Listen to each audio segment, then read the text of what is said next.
오늘 저랑 이제 사사기 강의 이제 5번째 시간으로 저랑 살펴보십니다. 하나님께서는 신실하십니다. 믿으시죠? 그래서 하나님은 신실하셔서요, 자신의 말씀을 절대로 바꾸시지 않고요, 자신의 백성과의 언약을 성실히 지키십니다.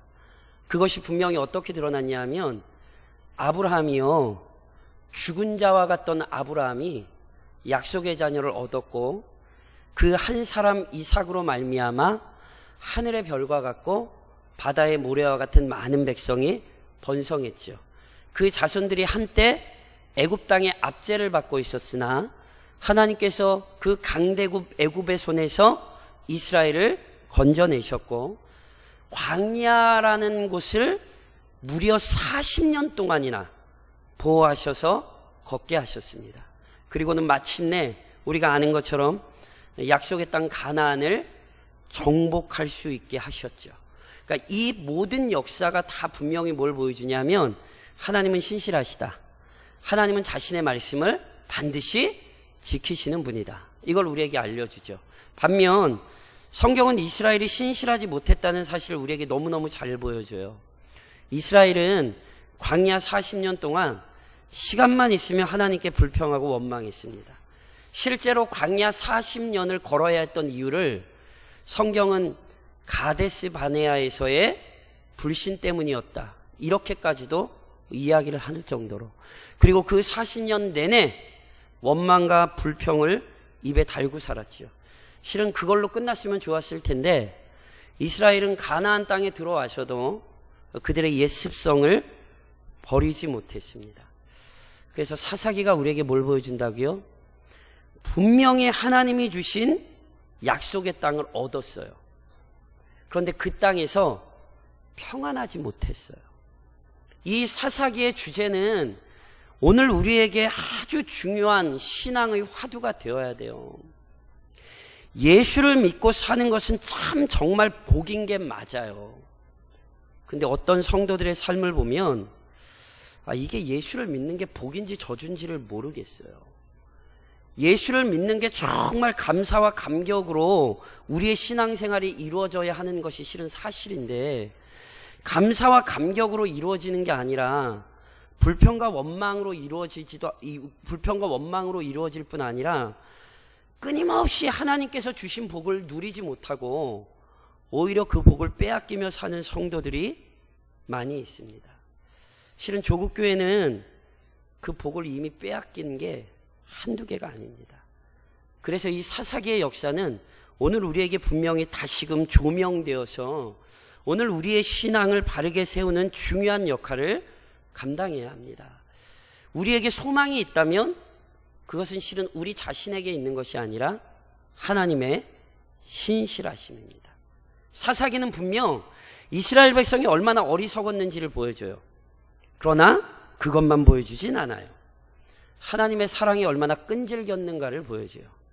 이스라엘 백성이 자신들의 죄악으로 인하여 큰 고통을 당할 때마다 하나님께서는 사사라는 지도자를 세우셔서 그들을 그 환난과 고통 가운데 건져내셨고 다시금 평안을 허락하셨어요. 이게 적어도 12번 이상이 반복이 되는 이야기가 사사기라니까요. 왜냐하면 12명의 사사가 나오니까. 그러니까 이것이 12번이고 뭐 몇 번이고 이게 중요한 게 아니라 성경은 두 가지를 동시에 얘기하고 있는 거예요. 이스라엘의 불성실과 하나님의 신실하심. 우리가 믿는 하나님은 지금도 신실하십니다. 믿으시죠? 그러니까 거기에 소망을 두고 우리는 사사기의 역사를 살펴봐야 돼요. 지난 시간까지는 저랑 서론을 살펴보셨어요. 서론에는 두 개의 이야기가 있어요. 나중에 결론에 가면 대응되는 두 개의 결론이 있어요. 그래서 어찌됐건 앞뒤의 서론과 결론 부분을 빼고 이제 저랑 본격적으로 사사기의 본문으로 들어가시는 거예요. 그리고 그 얘기는 다른 얘기 아니에요. 사사들에 대한 얘기예요. 그래서 오늘 저랑 읽으신 본문에 보면 이미 앞서 설명드렸듯이 첫 번째 사사가 등장하는데 그 사람이 온니엘이에요. 온니엘은 이미 사사기를 하면서 저한테 한번 들으셨고, 그 전에 어디서 들으셨죠? 여호수아서에서도 이미 한번 들으셨어요. 그러니까 이 온니엘의 기사를 성경이 굉장히 중요하게 다루고 있다는 사실을 좀 기억을 하셔야 돼요. 잠깐 1장으로 가보실까요? 이미 온니엘의 기사를 살펴보면 제가 이런 말씀을 드렸어요. 사사기 1장 12절로 15절. 이미 온니엘과 그의 아내 악사에 대한 얘기가 이렇게 기록이 되어 있었죠. 사사기 1장 12절로 15절까지만 읽겠습니다. 12절로 15절. 갈렙이 말하기를 기럇 세벨을 쳐서 그것을 점령하는 자에게는 내 딸 악사를 아내로 주리라 하였더니 갈렙의 아우 그나스의 아들인 온니엘이 그것을 점령하였으므로 갈렙이 그의 딸 악사를 그에게 아내로 주었더라. 악사가 출가할 때에 그에게 청하여 자기 아버지에게 밭을 구하자 하고 나귀에서 내리매 갈렙이 묻되 내가 무엇을 원하느냐 하니 이르되 내게 복을 주소서. 아버지께서 나를 남방으로 보내시니 샘물도 내게 주소서 하매 갈렙이 윗샘과 아랫샘을 그에게 주었더라. 자, 저를 보시죠. 이미 여호수아서에 한번 나온 내용이 사사기에 또 기록됐다 그랬어요. 성경이 무의미하게 반복하는 것 아니에요. 성경은 분명한 의도와 목적을 가지고 반복하고 있어요. 여호수아서의 문맥에서의 온니엘의 교훈과 사사기에서의 문맥에서의 온니엘의 교훈은 달라요. 사사기에서의 교훈은 이미 설명드렸듯이 온니엘 앞뒤로, 온니엘 이야기 앞뒤로 뭐가 기록이 되냐면 이스라엘 백성이 하나님의 뜻대로 가나안 정복 전쟁을 하는 것 같은데 결국은 아니더라. 유다가 올라가. 그랬더니 유다가 뭐해요? 시므온을 데리고 올라가요. 분명히 하나님께서 다 멸하라고 하셨는데 멸절 안 해요. 심지어 에브라임은 언약 맺지 말라 그랬는데 언약까지 맺어버려요. 그러니까 지금 1장에 이 사건이 뭘 보여주냐면 이스라엘 백성들이 순종하는 척하지만 그들의 순종이 반쪽짜리 순종임을 보여주는 거예요. 그런데 그 가운데 온니엘의 이야기가 등장하는 거예요. 왜요? 믿음으로 실제로 가나안 땅을 얻는 사람의 전형으로, 믿음으로 그 가나안 땅을 얻을 수 있다는 거. 갈렙이 가나안 땅 쳐서 여기 치는 자 어디요? 기럇세벨을 치는 자, 이거는요 그냥 싸움 잘하는 사람 찾는 거 아니에요. 믿음으로 이 거룩한 전쟁에 동참할 자가 누구인가? 갈렙이 그렇게 얘기했더니 온니엘이 믿음으로 동참하여 얻는 거예요. 지금 온니엘의 모습은요 가나안 땅을 어떻게 누릴 수 있는가를 보여주는 굉장히 중요한 전형으로 등장한다고요. 이스라엘의 불순종 가운데 온니엘의 순종을 보여주므로 봐라, 순종하는 자는 가나안 땅을 얻을 수 있다. 이 사실을 알린 거예요. 이게 누구였어요? 온니엘이었어요. 이런 의미에서 온니엘이 첫 번째 사사로 등장하는 건 어떤 의미에서 굉장히 당연한지 모릅니다. 온니엘은 분명히 이스라엘 백성에게 신앙으로 이 땅을 정복하는 방법을 먼저 보여줬던 사람이기에 우선은 첫 번째 사사로 등장하여 그 사실을 더 견고히 하는 거죠. 물론 이 온니엘이 사사로서 등장할 수밖에 없었던 가슴 아픈 현실을 절대로 잊으시면 안 돼요. 계속하여 반복되는 패턴이 나온다 그랬죠. 지난 시간에 2장에서 저랑 살펴보셨어요. 그 패턴대로 오늘 온니엘의 이야기가 진행이 돼요. 그래서 오늘 저랑 읽으신 7절에 보면 본문 7절에 3장 7절에 이렇게 기록되어 있잖아요. 이스라엘 자손이 여호와의 목전에 악을 행하여 자기들의 하나님 여호와를 잊어버리고 바알들과 아세라들을 섬긴지라. 이스라엘 백성이 뭐 했죠? 여호와의 목전에 악을 행했어요. 자, 사랑하는 성도 여러분, 악이 뭐죠? 악은요, 성경이 얘기하는 악의 본질은 단순히 나쁜 짓이 아니에요. 오늘 본문에 보면 악이 뭔지 정확히 기술이 돼요. 악은 뭐예요? 하나님 여호와를 잊어버리는, 이게 악이에요. 이게 악의 본질이에요. 하나님 여호와를 잇는 게 그럼 도대체 뭐냐? 이 단어가 참 재밌어요. 원래 여기 지금 잊어버렸다라고 하는 히브리어 원어의 이게 기본적인 의미가 뭐냐면요, 잘못 두는 거예요. 잘못 두는 거. 그러니까 여호와를 잊어버린다는 말을 기본적인 의미에 충실하여 직역을 하면 하나님을 잘못 두었다는 거예요. 그럼 하나님을 잘못 둔다는 게 뭐예요? 하나님은 어디에 둬야 돼요? 하나님은 우리의 마음에 둬야 돼요. 하나님은 우리의 최고의 목적에 둬야 돼요. 하나님은 우리의 최고의 영광에 두어야 돼요. 하나님이 제일 첫 번째 자리에 있어야 돼요. 그렇죠? 근데 이스라엘이 뭐 한 거예요?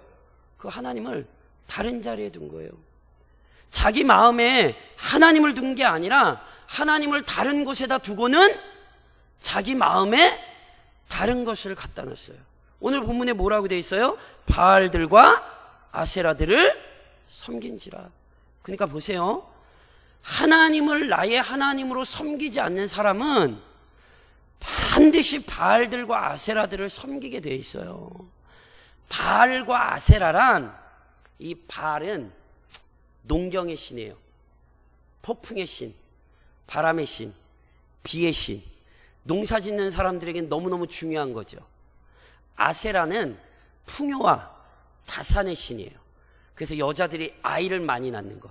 예전에는 아이를 많이 낳아야 노동력이 생기고요, 그게 곧 힘이고 권력이라니까요. 그러니까 풍요와 다산, 이 농경에 관련된 거, 이게 다 뭐냐면 요즘 말로 얘기하면 세상의 헛된 욕망을 상징하는 거예요. 그러니까 이 본문을 보면서 나는 바알과 아세라 안 섬겨, 이렇게 얘기하시면 성경이 하는 얘기를 제대로 못 들으시는 거예요. 뭐가 바알이고 뭐가 아세라인 줄 아세요? 하나님 빼면 다 바알이고 아세라예요. 하나님을 충실히 따르지 않는 자는 반드시 바알과 아세라를 섬기게 돼 있어요. 누가복음 11장에 보면 참 재밌는 예수님의 말씀이 나오죠. 귀신이요, 어떤 사람에게서 나갔어요. 그 집이 깨끗이 청소가 됐어요. 그런데 그 나갔던 귀신이 내가 예전에 나온 집 잘 있나? 그리고 심심해서 다시 옛집을 찾아와 봤죠. 그랬더니 그 집이 어떻게 돼 있어요? 깨끗한데 아무도 없대요. 그래서 귀신이 어떻게 했대요? 지보다 더 악한 것 7마리? 7녀석? 7분? 하여튼 7을 데리고 들어왔대요. 그래서 그 사람의 상황이 이전보다 더 끔찍해졌대요. 이게 영적인 원리를 설명한다는 걸 이해하셔야 돼요. 하나님이 없는 자, 모든 우상이 그 마음에 가득한 거예요. 하나님을 첫 번째 순서에 두지 않으면 지금 세상을 섬기고 있는 거예요. 그래서 오늘 이 저녁에도 내 신앙을 철저히 점검하셔야 돼요. 맞다, 나에게는 하나님이 첫 번째고 나는 하나님을 섬겨야 되는 사람이야. 이 확신이 분명하셔야 돼요. 그리고 그 하나님을 잃어버리면 우리에게 찾아오는 건 고통 외에는 없다니까요. 보세요. 이스라엘이 악을 행했어요. 그럼 반드시 어떻게 돼요? 8절에 이렇게 기록이 되죠. 여호와께서 이스라엘에게 진노하사 그들을 메소보다미아 왕 구산 리사다임의 손에 파셨으므로 이스라엘 자손이 구산 리사다임을 8년 동안 섬겼더니, 하나님을 떠났어요. 그랬더니 어떻게 돼요? 다른 게 하나님이 돼버리고, 당연히 다른 게 하나님이 됐으니 그 인생이 괴로워질 수밖에 없죠. 특별히 오늘 본문에 보면 메소보다미아 왕 구산 리사다임이 이스라엘을 괴롭혀요. 이게 표현이 좀 재밌는 게 있어요. 메소보다미아 왕의 이름이 뭐래요? 구산 리사다임이래요. 구산이 왕의 이름인지 왕의 호칭인지 요거 좀 아리까리한데, 더 중요한 건 리사다임이라는 표현이에요. 이게요, 별명 같아요. 어떤 별명이냐 하면 라사라는 히브리어와 아임이라는 히브리어를 합친 거거든요. 그래서 이걸 그렇게 합쳤다고 보면 리사다임이 무슨 뜻이 되냐면 2배로 악하다, 이런 뜻이 돼요. 그러니까 메소보다미아 왕 구산이 어떤 사람이에요? 2배로 악하다. 2배로 악하다. 진짜 뭐 2배가 이게 아니라 얼마나 악한 사람이었는지를 성경에 표현하는 거예요. 그러니까 아마 이 사람이 되게 심하게 괴롭혔나 봐요. 오죽했으면 진짜 나쁜 놈, 이런 별칭을 붙일 정도로. 그래서 아마 이 표현이 실제로 그 뜻이 아닌가 봐요. 근데 이것만 주목하셔야 되는 게 아니라 이 구산 리사다임, 아주 나쁜 왕, 이 사람이 어디 나라 사람이래요? 메소포타미아래요. 원래 메소포타미아는요, 티그리스 강과 유프라테스 강 사이에 있는 지역으로, 이곳은 아브라함의 고향이고요, 야곱의 삼촌 라반이 거주하던 곳이에요. 근데 이곳이 어디냐 하면요, 거리가 가깝게요, 멀게요? 대충 한번 때려보세요. 둘 중에 하나 찍으시면 돼요. 이게 메소포타미아가 여기 지금 이스라엘이 사는 지역에서 거리가 멀 것 같으세요? 가까울 것 같으세요? 별로 멉니다는 뭐라고 이해를 해야 되죠? 별로. 예, 먼 지역이에요. 무슨 얘기냐면 지금 메소포타미아는 이스라엘 백성이 멸망시켜야 될 가나안 족속이 아니에요. 그러니까 지금 이스라엘을 누가 괴롭히는 거냐면 주변에 있는 가나안 사람이 괴롭히는 게 아니라 오히려 먼 데 있는 사람이 와서 괴롭히는 거예요. 그래서 일부 학자들은 야, 이거 메소포타미아 아니야, 우리가 아는 그 티그리스 강 유프라테스 강 사이가 아니라 이거 아마 가까운 지역, 다른 지역 얘기하는 걸 거야. 왜냐하면 온니엘이 이 나라 사람과 싸우려고 그렇게 먼 곳까지 가서 싸움을 할 수 없다는 거예요. 그리고 이렇게 먼 곳까지 와서 괴롭힐 리도 없고. 그런데 여기에 중요한 의미가 있어요. 보세요. 하나님을 떠나면 대적이 안 될 것 같은 게 대적이 돼요. 이걸 잘 기억하셔야 돼요. 하나님을 떠나면 문제가 되지도 않을 것이 문제가 돼요. 예를 하나 들어드려요. 히스기야가 병을 고치고 난 다음에 먼 데서 성경이 분명히 그렇게 표현해요. 원방에서 먼 곳에서 사절단이 와요. 그래서 막 히스기야를 축하해 줬어요. 그때 히스기야가 어떻게 했는지 아세요?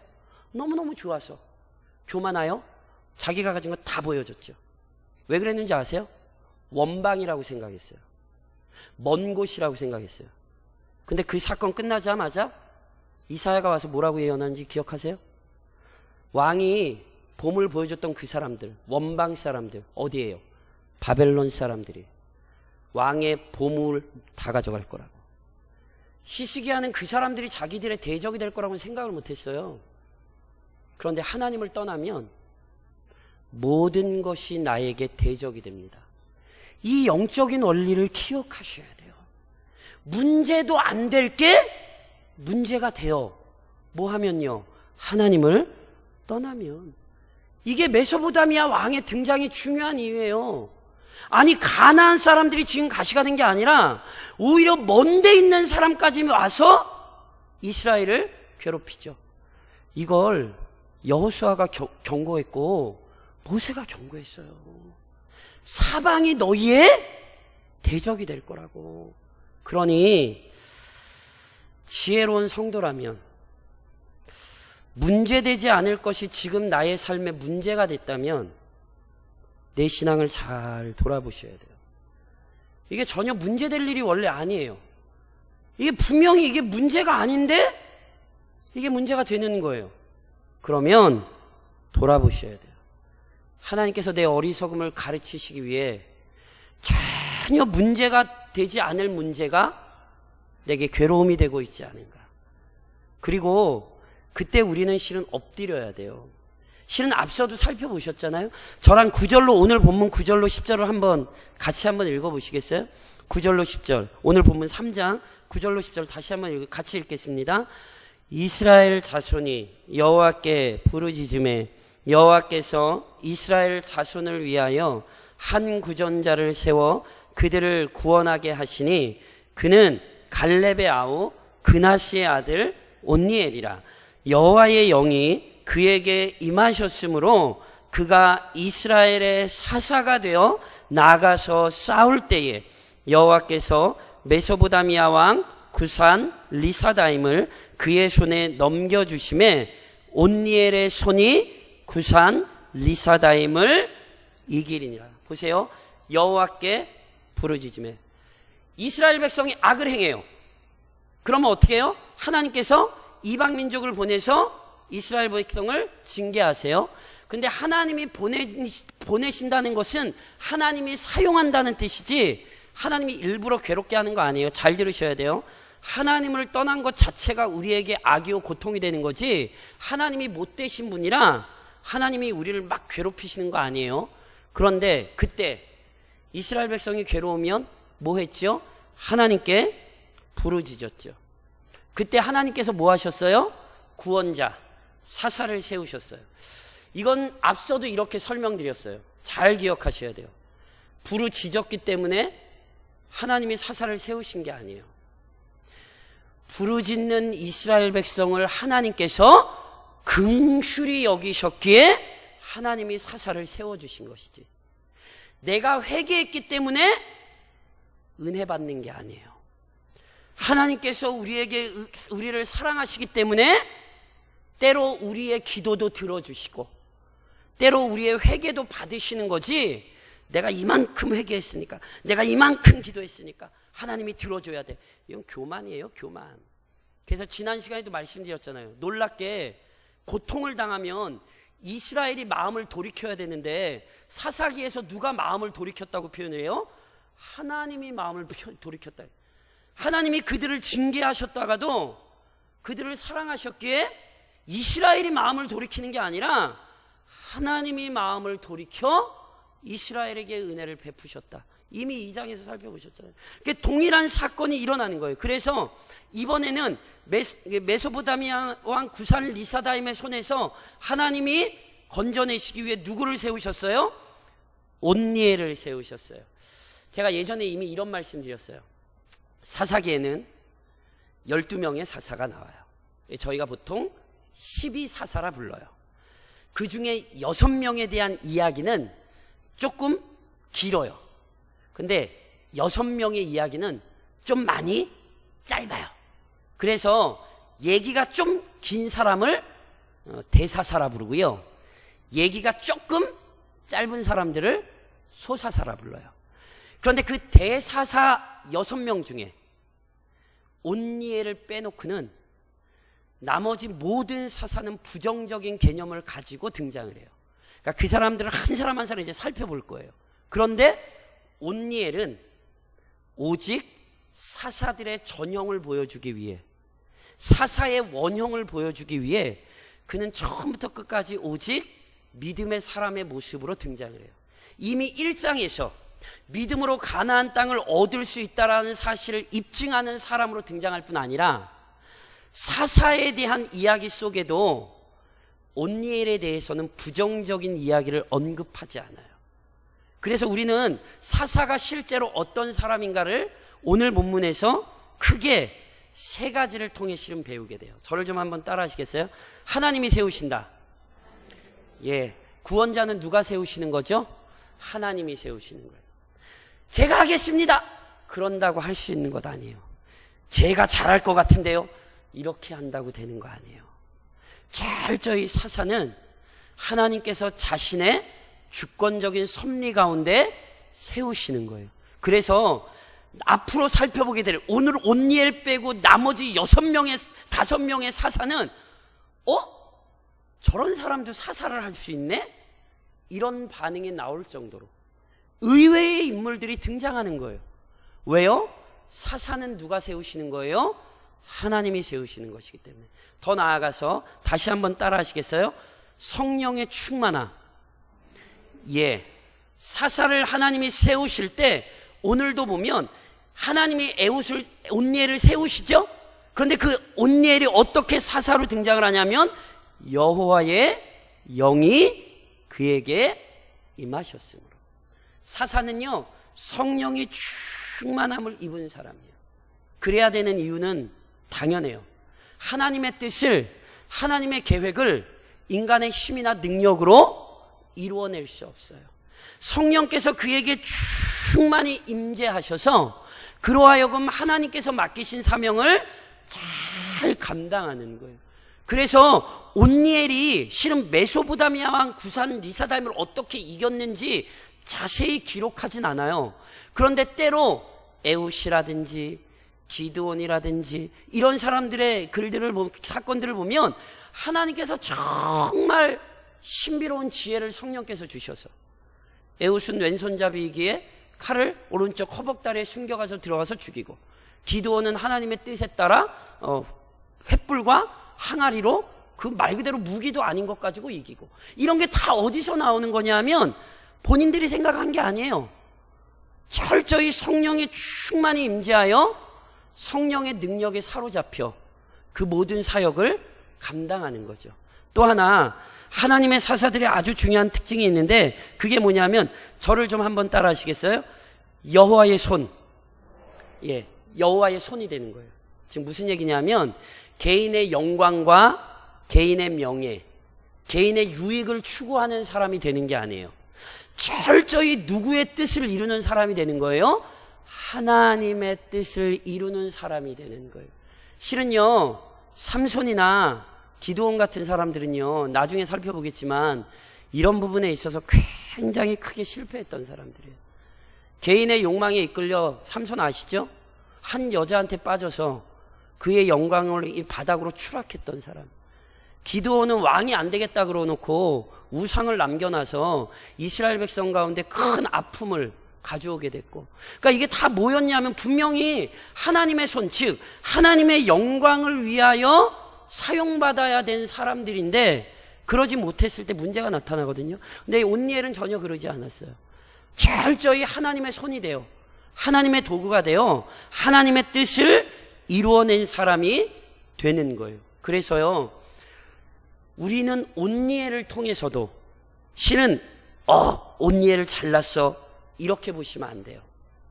온니엘을 세우셔서 그에게 성령이 충만히 임하게 하사 여호와의 손으로, 여호와의 도구로 사용하셔서 이스라엘 백성에게 다시금 평안을 하나님께서 허락하시는 아름답고 놀라운 역사, 이것을 이루어내시더라는 거예요.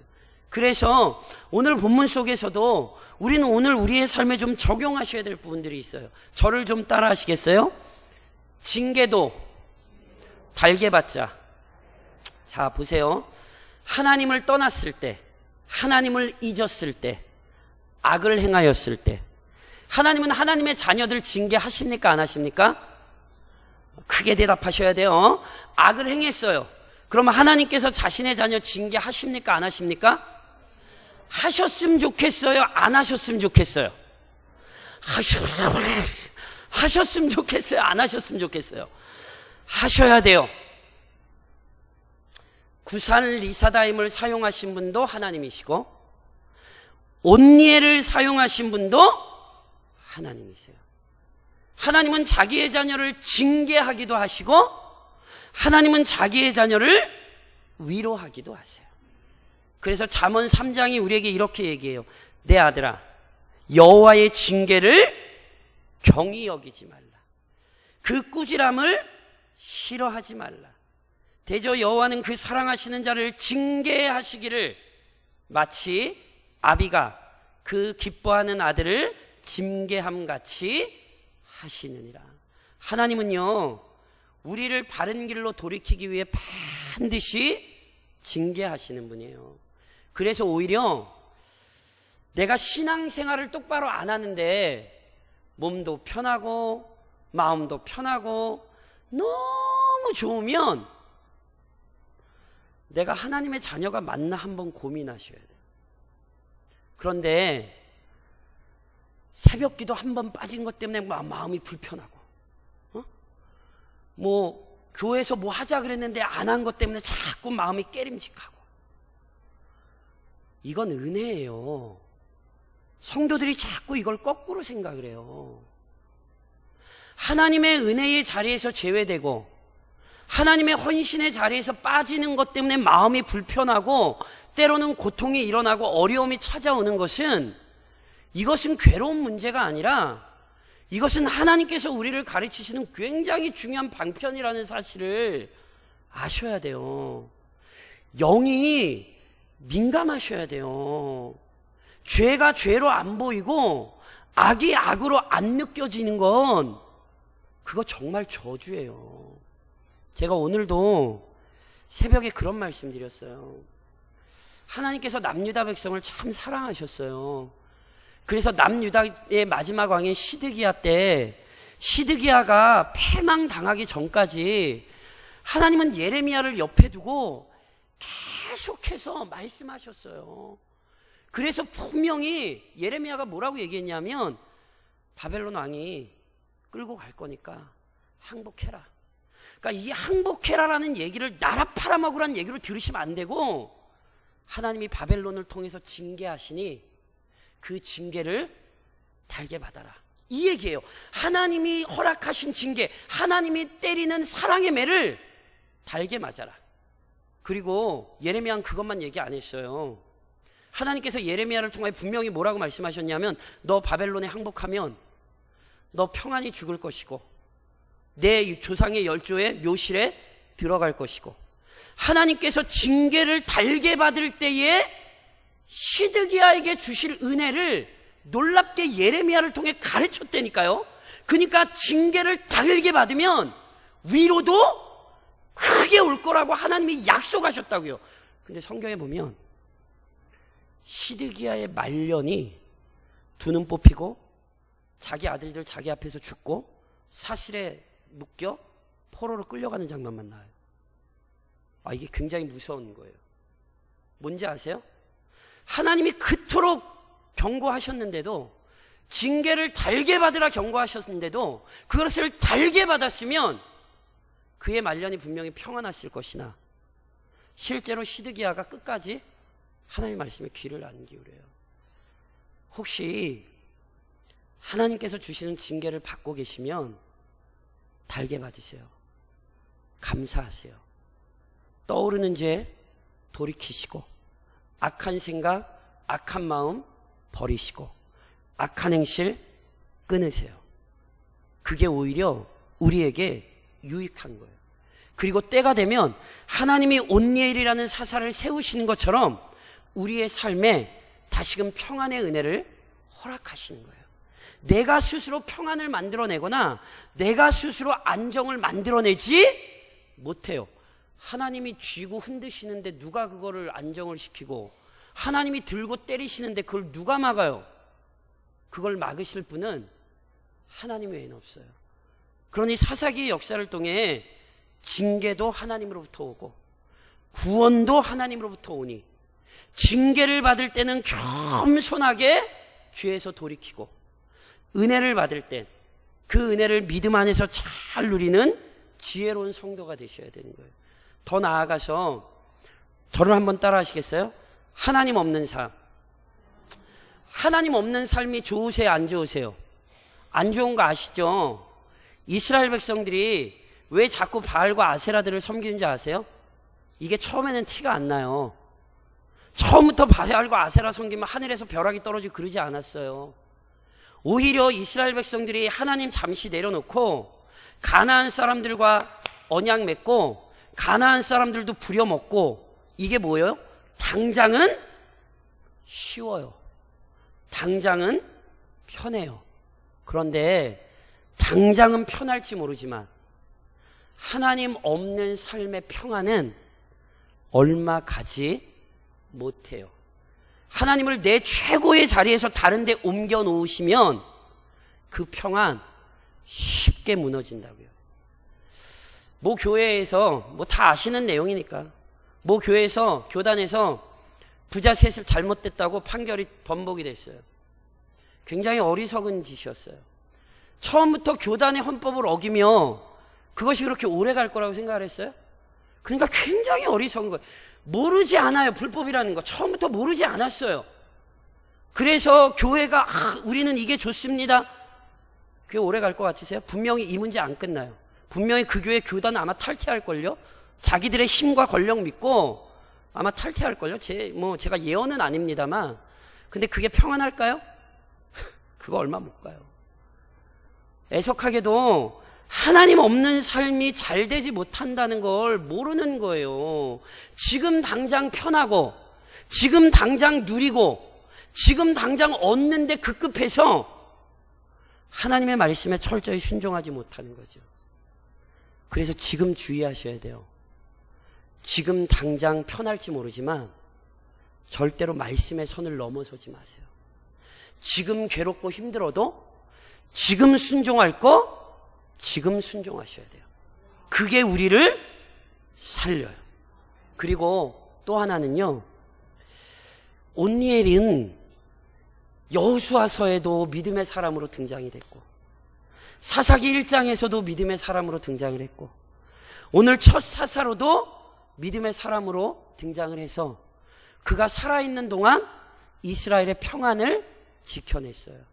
무슨 얘기냐면 처음의 신앙의 모습과 마지막의 신앙의 모습이 한결같아야 돼요. 제가 누님 말씀드린 것처럼 성경에 보면 중간에 신앙에서 이탈하는 사람들이 참 많아요. 그 중에 처음에 불신자였기 때문에 본색을 드러내는 사람들도 실은 있었어요. 그런데 믿음의 사람이었음에도 불구하고 그 신앙의 경주를 끝까지 감당하지 못했던 사람들을 성경이 참 많이 보여줘요. 오늘 내 모습을 잘 주의 깊게 보셔야 돼요. 누님이 말씀드린 것처럼 신앙은 성장하셔야 돼요. 작년의 믿음보다 올해의 믿음이 좋아지셔야 되는 거예요. 사람이 나이가 들면 육신의 힘은 연약해져요. 그러나 믿음의 힘은 강건해져야 되는 거예요. 제가 얼마 전에 참 재밌는 얘기를 하나 들었어요. 혹시 들어보셨는지 모르겠어요. 늙은 쥐가 독을 깬대요. 이게 무슨 말이냐면 젊은 쥐는요, 독 안에 쌀이 들어있으면 그걸 못 꺼내 먹는데요. 그런데 늙은 쥐는요, 독 안에 쌀이 든 걸 알고는요, 독을 깨트려서 그 안에 쌀을 먹는다네요. 제가 쥐한테 물어본 적은 없어요. 죄송해요. 제가 늙은 쥐한테 가서 물어본 적은 없어요. 근데 뭐 이런 말을 들어보셨는지, 전 그 얘기를 들으면서, 아, 맞다. 신앙생활이 그와 같아요. 성경에 대한 지혜가 날로 깊어지는 것이고요. 신앙생활을 한다는 게 어떤 것인지 시간이 갈수록 배우시는 거예요. 늙은 쥐가 되시라는 게 아니라, 왜 늙은 쥐가 되시라? 그게 믿음의 성장을 경험하시는 거죠. 온니엘이 그랬어요. 보세요. 온니엘 하나님이 세우셨죠. 아멘 하셔야 돼요. 온니엘 하나님이 세우셨죠. 우리를 누가 세우셨어요? 믿으세요? 하나님께서 온니엘에게 성령 주셨죠. 우리에게 주셨어요, 안 주셨어요? 아멘. 그쵸, 주셨죠. 보세요. 온니엘이 하나님의 뜻을 위하여 사용됐죠. 왜 아까부터 아멘이 작아지세요, 자꾸? 그러니 우리가 철저히 누구의 손길로 사용돼야 돼요? 하나님의 손길로. 온니엘의 모습이 오늘 우리에게 그걸 가르치고요. 그걸 소망하는 거예요.